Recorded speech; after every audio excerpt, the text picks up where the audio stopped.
Assalamualaikum warahmatullahi wabarakatuh. Hadir kembali di program Sebar Senyum Sahabat, saluran berita yang memberikan informasi terkini seputar kegiatan penyaluran sahabat yatim. Dengan saya Nurani Tusini, seperti biasa kita akan membawakan laporan-laporan terbaru dari kegiatan penyaluran sahabat yatim minggu ini. Berita yang mengawali pagi hari ini datang dari Divisi PNP Sahabat Yatim yang mengirimkan bantuan kesehatan pada anak kecil yang bernama Fatihatul Ulia, yang akrab disapa Ulia. Ulia harus berjuang melawan penyakit yang sangat berat sejak usia 2,5 tahun. Balita yang berusia 5 tahun ini telah menjalani 14 kali operasi pengangkatan tumor otak yang menyisakan 30% tumor dalam otaknya. Namun, berkat bantuan dan dukungan dari sahabat yatim Indonesia, ada sinar harapan yang bersinar dalam kehidupannya. Ulia yang saat ini berusia 5 tahun hanya memiliki berat badan 11 kilo, yang sebelumnya berat badannya hanya 7 kilo. Ayah Ulia telah berhenti bekerja untuk merawat anaknya yang menderita tumor otak. Setiap 3 hari sekali, Ulia harus menjalani pemeriksaan di Rumah Sakit Geriatri Purwokerto. Keluarga Ulia masih mendapatkan dukungan dari BPJS Kesehatan, PBI dari pemerintah. Namun, mereka membutuhkan bantuan tambahan untuk transportasi ke rumah sakit yang berjarak sekitar 40 km dari rumah mereka. Penyaluran bantuan ini dilaksanakan pada tanggal 13 September di kediaman Ulia. Ibu Ulia mengucapkan banyak terima kasih atas bantuan yang diberikan oleh sahabat yatim Indonesia. Ia berharap agar semakin banyak anak-anak yang mengalami nasib serupa dengan anaknya dapat mendapatkan bantuan yang sama. Kita beralih ke berita selanjutnya. Pada tanggal 17, 18, dan 19 September 2023, Lasnas Sahabat Yatim Indonesia menggelar distribusi air bersih di 5 kota yang berbeda. Salah satu penyaluran tersebut berlangsung pada tanggal 18 September di Desa Karipia, Ciseeng, Bogor, Jawa Barat, dengan kapasitas sebanyak 8.000 air dalam satu taki. Bantuan ini sangat dinantikan dan berharga bagi masyarakat setempat yang telah mengalami musim kemarau selama 3 bulan ini. Para penerima manfaat yang tersebar di beberapa daerah di Indonesia. Yang pertama ada Dusun Sambik Rindang, Desa Salut, Kecamatan Kayangan, Lombok Utara pada tanggal 18 September 2023. Yang kedua, Desa Bloto, Adonara, Flores Timur pada tanggal 18 September 2023. Yang ketiga, Kampung Parung Lungsir, RT 07, RW 05, Karikil Ciseeng, Kabupaten Bogor pada tanggal 18 September 2023. Yang keempat, Desa Reknamu, Kabupaten Kupang, Nusa Tenggara Timur pada tanggal 17 2023. Yang kelima, Kampung Karoya, RW 3 dan Kampung Sepang Baru, Desa Mekarsari, Kecamatan Sejira, Kabupaten Lebak, Provinsi Banten pada tanggal 16 September. Bapak Kurnia Indra, Camat Ciseeng Bogor menyampaikan rasa terima kasih kepada Lasnas Sahabat Yatim. Bantuan air bersih ini adalah contoh nyata dari kepedulian dan kerja keras organisasi seperti Lasnas Sahabat Yatim Indonesia dalam membantu masyarakat yang membutuhkan, terutama dalam menghadapi tantangan musim kemarau ini yang berat. Semoga upaya ini terus memberikan manfaat dan harapan bagi mereka yang membutuhkan. Baik, kita beralih ke berita selanjutnya. Dari program Bersih-Bersih Masjid kembali hadir di Kota Pekanbaru. Kali ini sebagai bagian dari kerjasama penggalangan donasi yang dilaksanakan dengan penuh semangat. Alhamdulillah, BBM sukses dilaksanakan di Masjid Asy-Syahadah Pekanbaru dengan dukungan dari 2 orang relawan berdedikasi.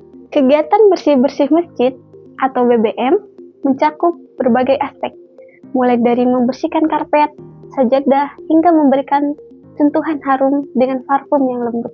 Bahkan, kamar mandi masjid pun tidak terlewatkan dalam upaya membuat masjid menjadi tempat yang nyaman dan bersih bagi jamaah.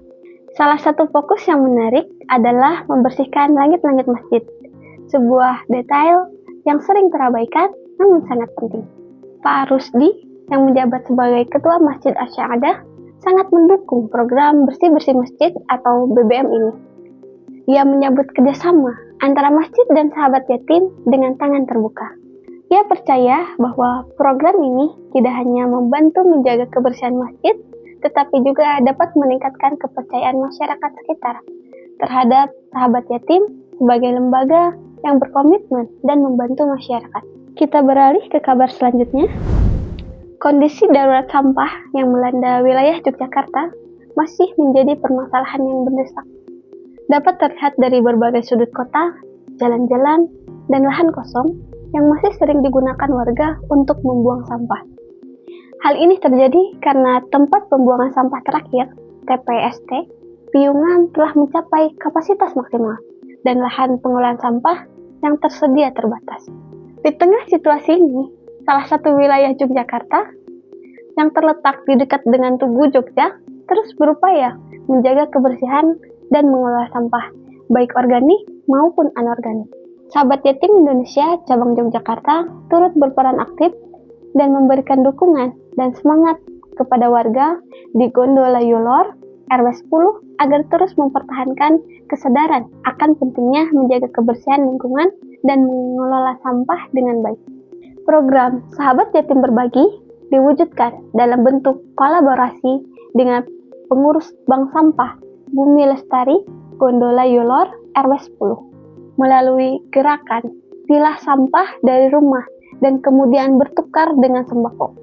Program ini bertujuan untuk mendorong partisipasi aktif warga dan pengolahan sampah yang lebih baik. Hapsah Sumardono yang juga aktif dalam menyetorkan sampah sangat antusias dengan program gerakan Zero Sampah ini. Baginya, mengelola sampah adalah kewajiban pribadi yang harus terus dilakukan, dan ia merasa terinspirasi untuk saling menyemangati dalam upaya menjaga lingkungan bersama.